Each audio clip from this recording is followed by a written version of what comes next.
पाकिस्तानियों कैसे हैं आप लोग। आज एक बड़ी नई और ताज़ी सी खबर आपको सुनाते हैं, थोड़ा खुश भी हो ले।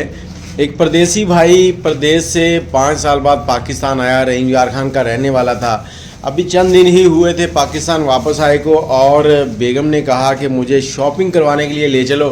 तो भाई साहब ने टाल मटोल से काम लिया कि पैसे अभी देखने दो कहाँ कहाँ एडजस्ट करने हैं। तो भाई साहब कहीं बाहर गए अपने काम से, तो पीछे बेगम ने उनका पासपोर्ट, शनाख्ती कार्ड, जो कुछ मिला, उनकी चेक बुक, हर चीज़ पकड़ी और पकड़कर फाड़कर पूरे कमरे में फैला दी। अब इस खबर को सुनने के बाद जितने भी परदेसी भाई हैं ना, वो ज़रा घर जब पहुँचे तो अपना पासपोर्ट जो है ना वो एक लॉकर में रखा करें, ताकि उनके साथ भी ये काम ना हो जाए। तो अपने परदेसी भाइयों को टैग करें और बताएं किसी और के साथ भी कभी ऐसा हुआ है कि उसकी बीवी ने उसकी चेक बुक और पासपोर्ट और सब चीज़ें जो है ना तहस नहस कर दी हों।